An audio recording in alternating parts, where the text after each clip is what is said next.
Bonjour, alors du coup aujourd'hui je voulais faire un live avec pour sujet mon site internet, l'outil principal de vente. Du coup je vous avais demandé de me poser des questions avant et pendant le live et du coup j'ai eu des demandes de questions. Donc je vais prendre le temps de répondre à chacune de ces questions, je vais prendre une vingtaine de minutes. Avant toute chose, j'aimerais pouvoir me présenter. Donc, je suis Juliane, créatrice d'identité de marque et démystificatrice d'Internet. J'aide les entrepreneurs à forte valeur humaine et ancrés dans le développement durable à créer leur identité de marque, leur image de marque en fait, pour être connus et reconnus auprès de leurs clients. L'objectif en fait, c'est tout simplement aligner la vision qu'ils ont de leur entreprise avec les besoins et attentes de leurs clients. Et pour ça, je vais créer avec eux leur support de communication, que ce soit logo, site internet, réseaux sociaux, newsletters, etc., etc. Donc aujourd'hui, je vais me concentrer sur les sites internet. Et donc, je vais reprendre la liste de questions que l'on m'a posées. Et la première, donc, qui est légitime, c'est pourquoi le site devrait-il être mon outil principal de vente? Eh bien, en fait, le site internet, en fait, c'est la base de votre communication. C'est tout simplement le socle de toute la communication que vous allez créer.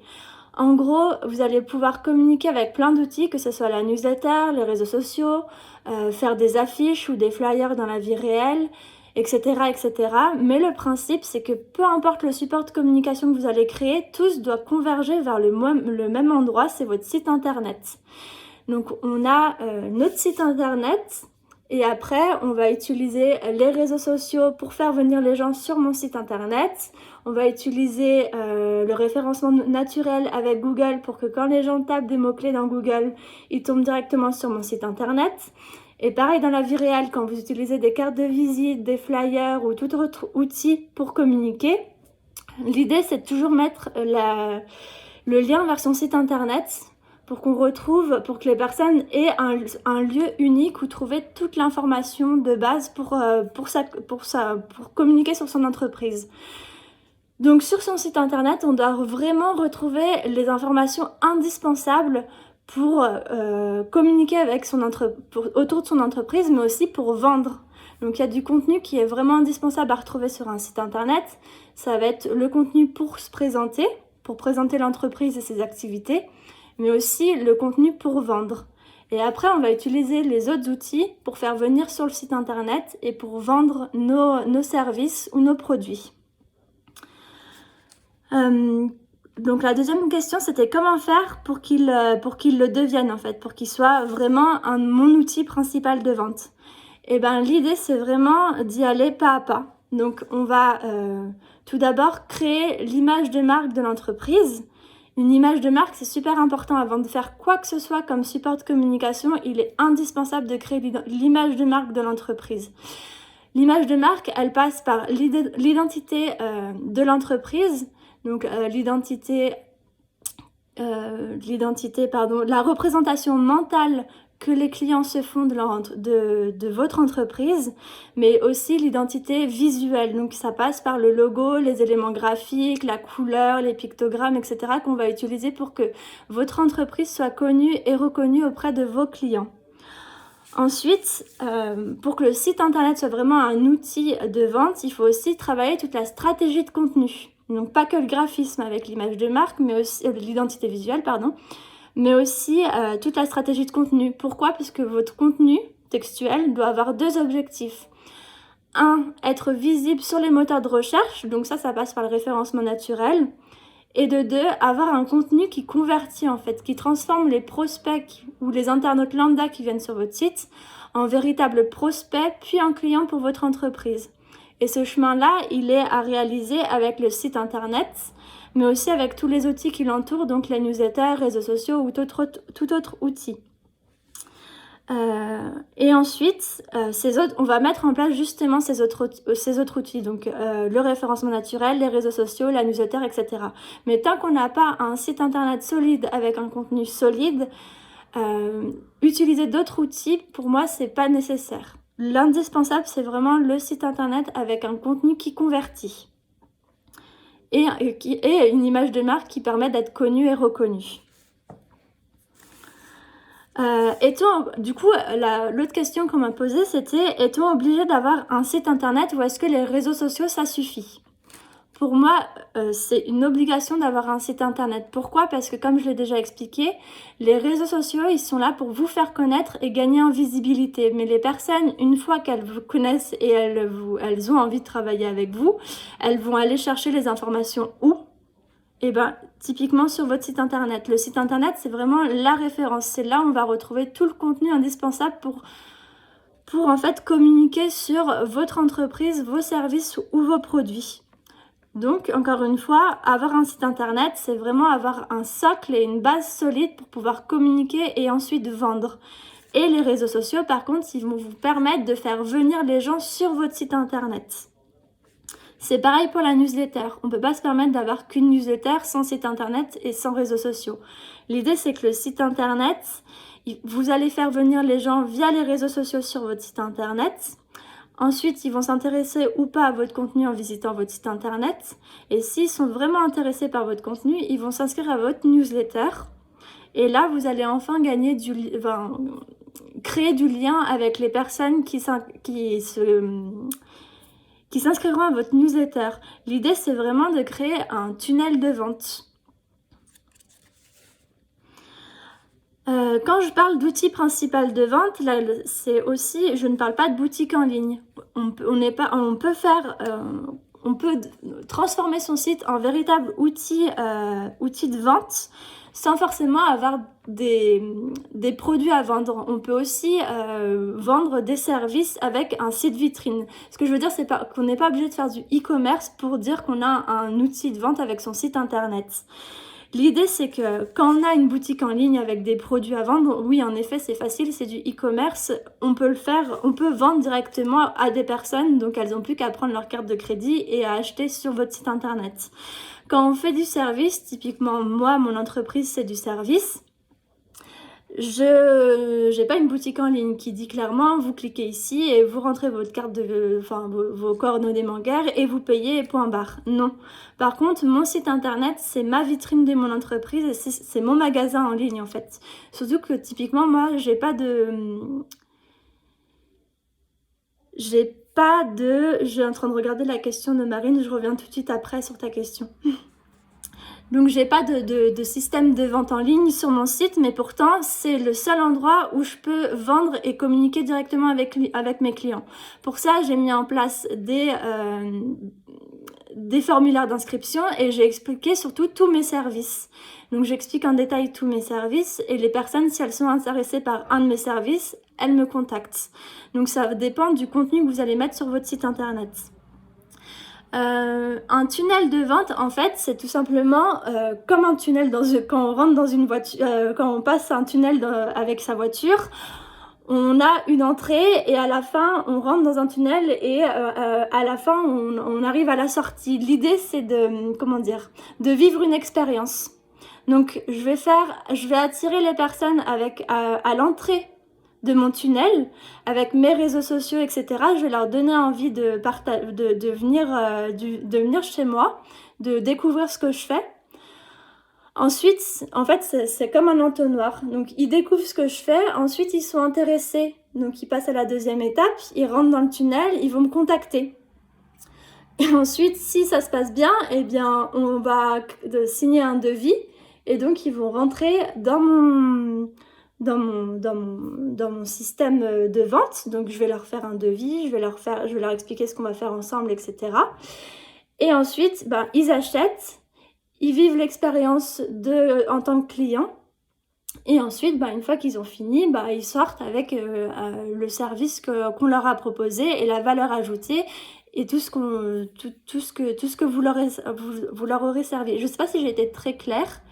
Est-ce que ça t'a répondu à ta question, Marine, ou pas? Dans l'idée, c'est vraiment de faire rentrer en contact la personne dans son univers. Ensuite, la faire passer des étapes en fait. Elle rentre dans mon univers. Ensuite, je rentre en contact avec elle ou elle rentre en contact avec moi en m'envoyant un mail, ensuite, etc., etc. En fait, c'est tout un processus de vente.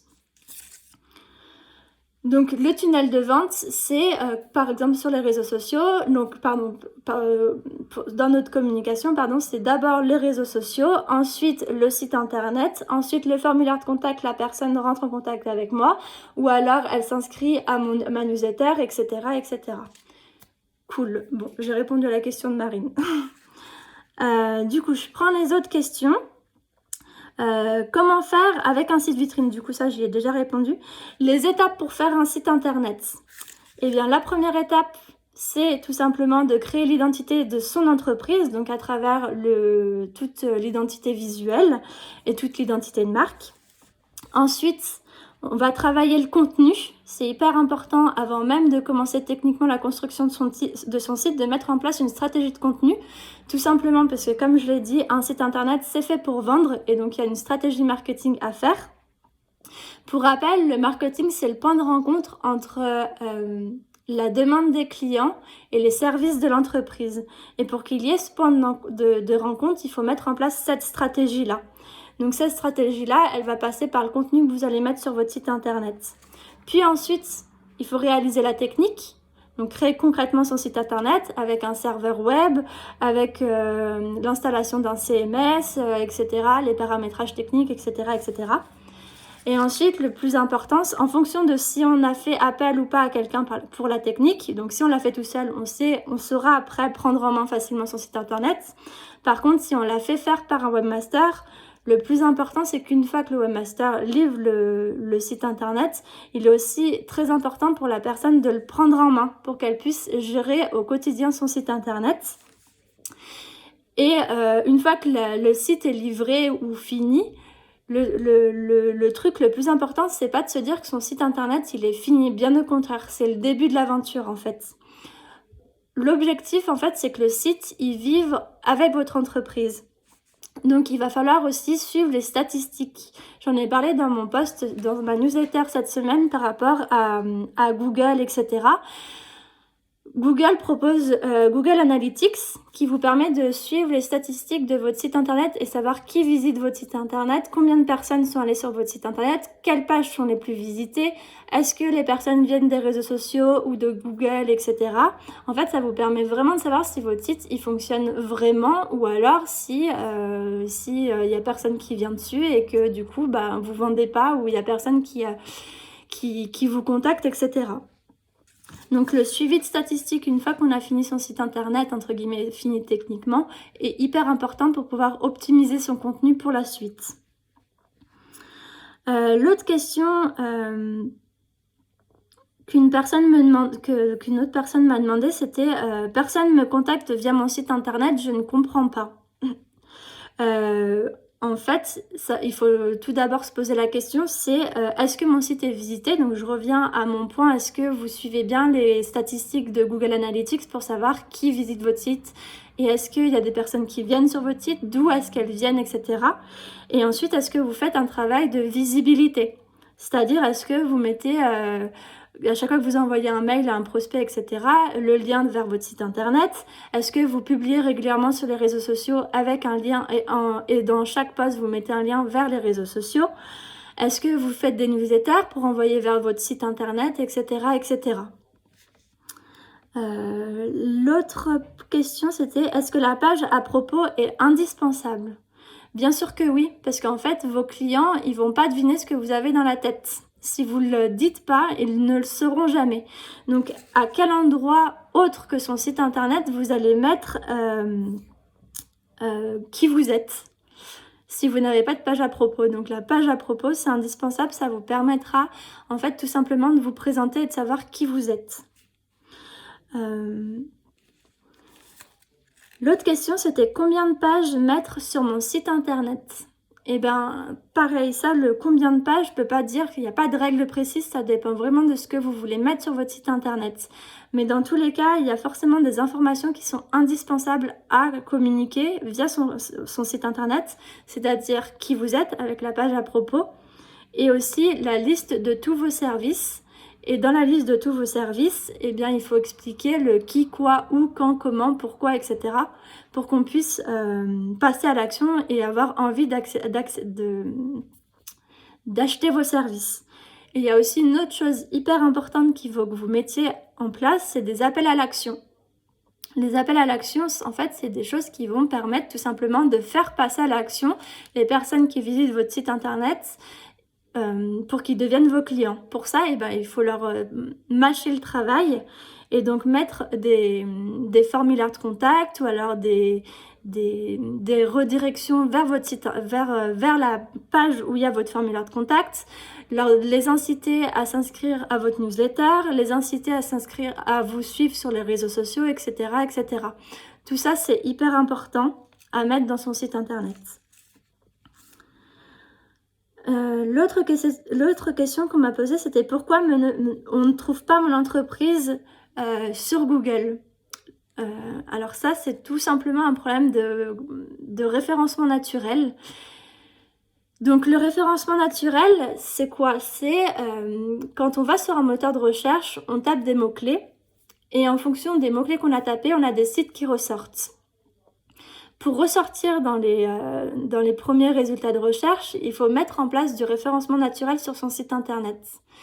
Ça passe par plusieurs règles. Par exemple, utiliser des mots-clés, les mots-clés que les personnes vont taper dans Google sur votre site internet et mettre un mot-clé par page et dans chaque pour l'intégrer le mot-clé dans la page, va falloir les mettre dans les titres, dans le contenu de la page, etc. Par exemple, pour être référencé dans Google, il faut un minimum de 500 mots sur chacune de ces pages.